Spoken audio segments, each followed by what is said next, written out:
Assalamualaikum warahmatullahi wabarakatuh. Saya Goviatun Nurzuki bersama rekan saya Penny Trinastiti akan mempresentasikan makalah kami yang bertema lingkungan belajar anak usia dini. Langsung saja kita ke pembahasan. Lingkungan belajar oleh para ahli sering disebut sebagai lingkungan pendidikan. Lingkungan pendidikan adalah segala kondisi dan pengaruh dari luar terhadap kegiatan pendidikan. Sedangkan lingkungan pendidikan menurut Tirta Harja dan Lassullah adalah latar tempat berlangsungnya pendidikan. Berdasarkan pengertian di atas, dapat disimpulkan bahwa yang dimaksud lingkungan belajar adalah tempat berlangsungnya kegiatan belajar yang mendapatkan pengaruh dari luar terhadap keberlangsungan kegiatan tersebut. Pengertian taman kanak-kanak. Pendidikan anak usia dini atau PAUD adalah jenjang pendidikan sebelum jenjang pendidikan dasar yang merupakan suatu upaya pembinaan yang ditunjukkan pada anak sejak lahir sampai dengan usia 6 tahun. Yang akan dilakukan melalui pemberian rangsangan pendidikan untuk membantu pertumbuhan dan perkembangan jasmani dan rohani agar anak memiliki kesiapan dalam memasuki pendidikan yang lebih lanjut. Pendidikan TK yang sering disebut TK merupakan salah satu bentuk pendidikan anak usia dini yang memiliki peran penting untuk pengembangan kepribadian anak dan mempersiapkan mereka memasuki jenjang pendidikan selanjutnya. Taman kanak-kanak adalah salah satu bentuk pendidikan anak usia dini yang berada pada jalur pendidikan formal. Sebagaimana tertuang dalam Undang-Undang Sistem Pendidikan Nasional Nomor 20 Tahun 2003 Pasal 28 yang berbunyi, pendidikan anak usia dini pada jalur pendidikan formal berupa taman kanak-kanak atau TK, Rodotul Atfal atau bentuk lain yang setara. Pendidikan anak usia dini, khususnya taman kanak-kanak, adalah pendidikan yang diselenggarakan dengan tujuan memfasilitasi pertumbuhan dan perkembangan anak secara utuh, atau menekankan pada perkembangan seluruh aspek kepribadian anak.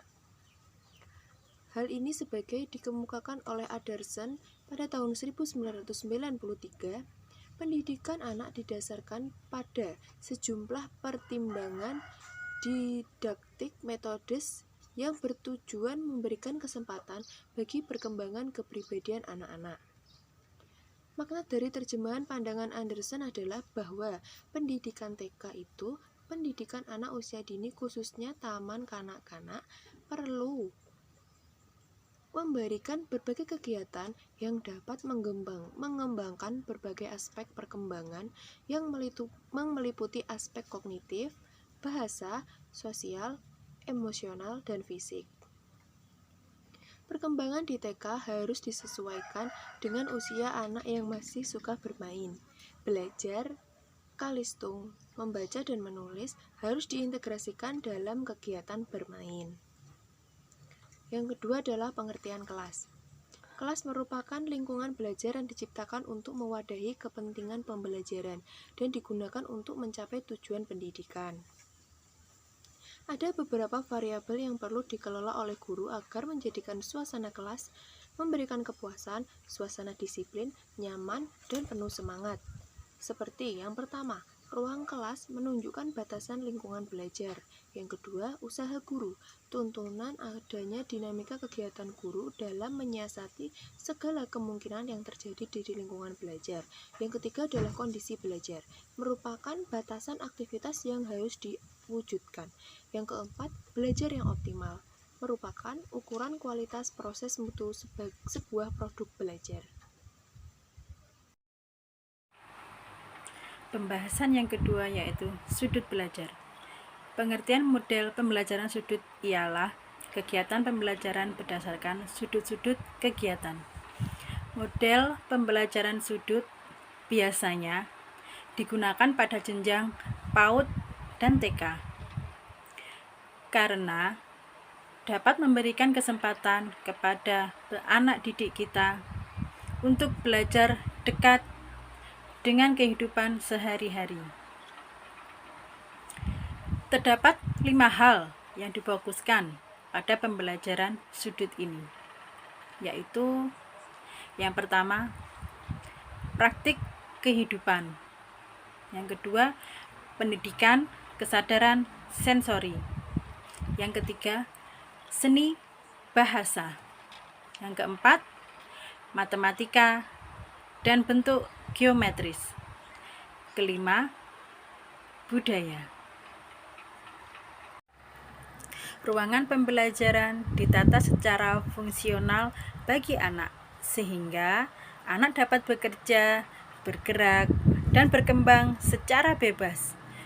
Kondisi ruangan dan peralatan disesuaikan dengan ukuran anak. Dalam ruangan terbagi menjadi 5 sudut, yaitu 1.